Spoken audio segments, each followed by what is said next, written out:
ये भारत राम का है, अकबर का नहीं या बाबर का नहीं, ये रघुवर का देश है। अच्छा, हमको सिखा रही है। कायदे में रहोगे तो फायदे में रहोगे। बोलने दे। तो मैं पूछना चाह रही हूँ कि अगर हनुमान का नाम ले सकते हैं तो अल्लाह का नाम क्यों नहीं ले सकते?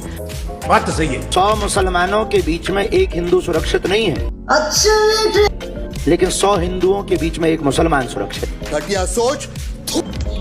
ये हम लोगों की उदारता है। ये तो योगी जी की लाइन थी, आपने ले ली।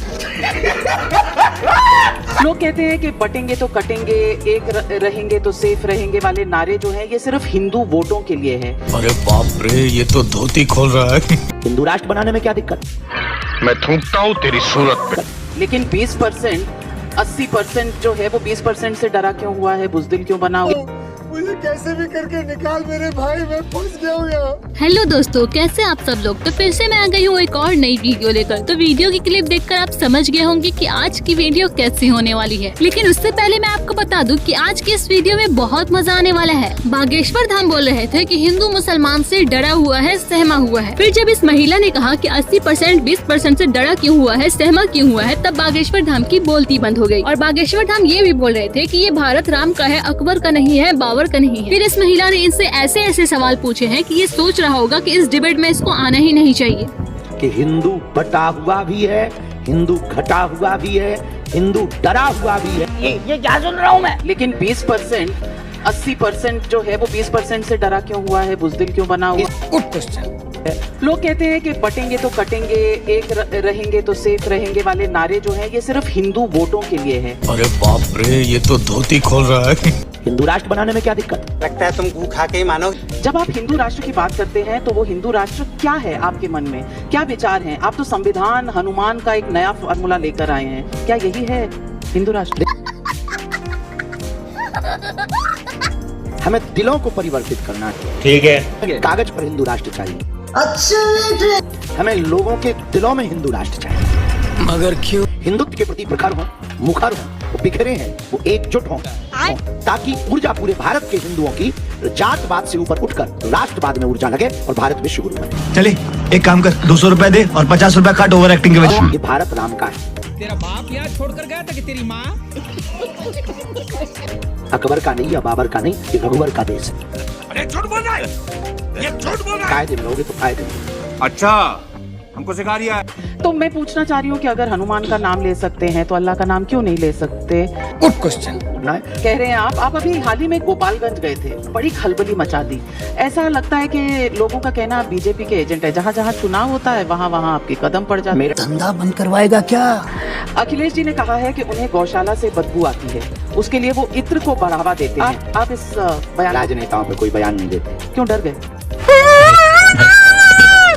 के विषय से तो हम बहुत दूर हैं। अरे कहना क्या चाहते हो? क्यों नेताओं से आप नेता तो आप नहीं, रास्ते सबके अलग अलग हो, लेकिन बीजेपी वालों के साथ तो आपके बहुत अच्छे। Good question. लेकिन अगर आप कह रहे हैं, विरोधी दलों का तो कह रहे हैं कि कास्ट सेंसस चाहिए, आरक्षण होना चाहिए पिछली जातियों के लिए, पीडीए चाहिए, हमें रिजर्वेशन चाहिए, तो ये सब गलत है क्या? शाबाश बेटा, बहुत बढ़िया। 100 मुसलमानों के बीच में एक हिंदू सुरक्षित नहीं है, ये क्या सुन रहा हूँ मैं? लेकिन 100 हिंदुओं के बीच में एक मुसलमान सुरक्षित। ये तो योगी जी की लाइन थी, आपने ले ली। इतनी खुशी। बागेश्वर धाम का कहना है कि 100 मुसलमानों के बीच में एक हिंदू सुरक्षित नहीं है, लेकिन 100 हिंदुओं के बीच में एक मुसलमान सुरक्षित है। पता नहीं बागेश्वर धाम को मुसलमानों से क्या प्रॉब्लम है, हमेशा मुसलमानों के खिलाफ ही बोलते हैं और ऐसी बातें बोलकर हिंदुओं के दिल में मुसलमानों के खिलाफ नफरत भरते हैं। उनके छोटे छोटे बच्चे भी संविधान को मिटाने की ताकत रखते हैं। चल झूठा। और उनके हाथों में हथियार होते हैं। हिंदू सिर्फ माला में ही फंस गया, भाला छूट गया। झूठ बोल रहा है। तो आप अपनी कुंडली देखे नहीं है, दूसरों की आप सबकी पर्ची निकाल देते हैं, ये कैसे कर लेते हैं? Good question. अपनी पर्ची नहीं निकाली? नहीं, ये तो हमने अपने बारे में कभी गुरुजी से कोई प्रार्थना ही नहीं की। अच्छा, हमको सिखा रही है। पर अपनी पर्ची तो लोग सबसे पहले निकाले। संविधान कहता है कि खाने पीने घूमने रहने की आजादी है, लेकिन नवरात्रि में कुछ लोग चाहते हैं कि मीट बैन हो जाए 10 दिन के लिए। इसे आप कैसे देखते हैं? तो हमें लगता है कि बैन होना उचित है। कुछ भी। तो फिर संविधान का क्या करें? नहीं, संविधान में तो 125 बार से ज्यादा सुधार हो चुका है। सज्जन को क्या तकलीफ है भाई? अब इसमें भी संशोधन हो जाएगा। अगर हो जाए संशोधन तो क्या बुराई? साले का खोपड़ी तोड़ साले। अच्छा, भारत की पर्ची में क्या है? विश्व गुरु बनेगा। जिस दिन भारत का प्रत्येक नागरिक गुरु बनेगा, भारत उसी दिन विश्व गुरु बनेगा। ये क्या सुन रहा हूँ मैं? लेकिन भारत के प्रत्येक नागरिक को गुरु बनाएगा कौन? ये बड़ी अच्छी बात कही है। भारत का प्रत्येक व्यक्ति जागा हुआ हिंदू और हिंदू के अंदर जागा हुआ हिंदुत्व, रामचरितमानस की व्यवस्थाएं भारत के प्रत्येक व्यक्ति को गुरु बनाएगी। और जिस दिन भारत का प्रत्येक व्यक्ति गुरु बनेगा, उसी दिन भारत विश्व गुरु बनेगा। मैं कब हो गया ये?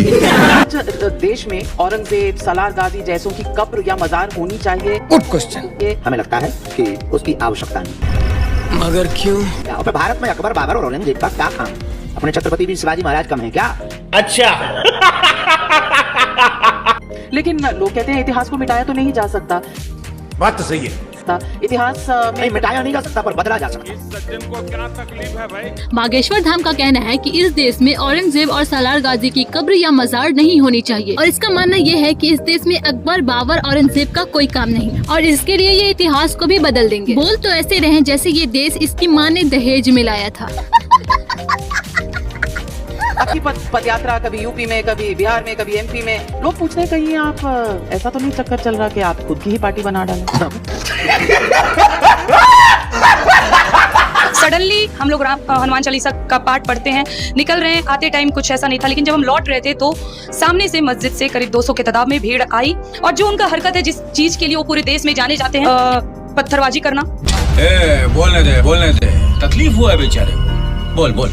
क्योंकि जिस तरह गिद्धों की झुंड ने मुझे चारों तरफ घेर रखा था और बार बार मुझे जलाने की बात कर रहे थे, मेरी गाड़ी में आग लगाने की बात कर रहे थे। ये क्या सुन रहा हूँ? अब जाहिर सी बात है, मैंने महाराणा प्रताप को भी पढ़ा है, मैंने छत्रपति शिवाजी महाराज को भी पढ़ा है, तो उनके नियम के अनुसार पहले मुझे अपना जान बचाना ज्यादा जरूरी समझा, क्योंकि मैं ये नहीं चाहती थी कि उस वक्त मेरे साथ कुछ ऐसी घटनाएं हो जाएं जिसे देखकर आने वाली पीढ़ियों को डर लगे। अच्छा। और मैं अपने गाड़ी के सामने वाले सीट पे थी, और जैसे ही ये माहौल मेरे सामने हुआ, चले एक काम कर, 200 रुपए दे और 50 रुपए काट ओवर एक्टिंग के वजह। मैं वो डर का माहौल नहीं चाहती थी, इसलिए उस वक्त मैंने खुद को जीवित बचाया। चल झूठा। और किसी भी तरह आधे घंटे जितने भी देर तक वो सारी चीजें चल रही थी, मैं गाड़ी में बंद रही अपने आप को बचा के। अच्छा, हमको सिखा दिया। तो शेरनी कभी ऐसे भागती बसती है क्या? शेरनी तो दहाड़ मारती है। दहाड़ नहीं, सिसकियां ले रही थी तो वहाँ शेरनी के साथ आवाज लेने के लिए बंदों ने, वहाँ महिलाओं ने कूटा रहे थे, तो दुबक गई जान बचा के। सही पकड़े हैं। और लगातार वो लोग बस एक ही बात कर रहे थे कि मुझे जलाना है, वो तिलक वाली लड़की को जलाना है, खुशबू पांडे को जला दो। अरे झूठ बोल रहा है, ये झूठ बोल रहा है। फिर काय को भागी शेरनी? इसकी वो चटनी बना देते अगर ये ना दुबकती तो। इतनी खुशी। और इसके साथ जो गए थे इतने चिल्ला खटमल, वो उनका भी देखा ना कैसे मुंह सुझा दिया, किसी की आंख सुझा दी, किसी का मुंह सुझा दिया, और खुद की देख ली कैसी नाक सी बहरी थी इसकी। पिटाई करी महिलाओं ने, दे चप्पल। और मस्जिद में हम घुस के हनुमान चालीसा क्यों पढ़ेंगे, राम का नाम क्यों लेंगे? भाई हमें पता है कि वो जगह ही हमारी है, हमारे राम ने ही उनको शरण दे रखा है। तेरा बाप यहाँ छोड़कर गया था कि तेरी माँ? दोस्तों, आपको ये वीडियो कैसी लगी हमें कमेंट करके जरूर बताएं। वीडियो अच्छी लगी हो तो लाइक करें, और ऐसे ही वीडियो के लिए हमारे चैनल को सब्सक्राइब करें। मिलते हैं फिर किसी नेक्स्ट वीडियो में।